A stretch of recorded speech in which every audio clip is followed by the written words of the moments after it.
to Disney This Day, I'm Egon Bonkers, and on this day in 2019, the live-action adaptation of Aladdin held its world premiere in Paris, France at Le Grand Rex, a film and a concert venue.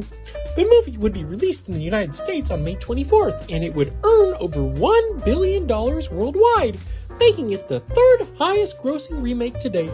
The story was inspired by Aladdin and the Wonderful Lamp, a French contribution to 1001 Nights, a beloved collection of Middle Eastern folktales.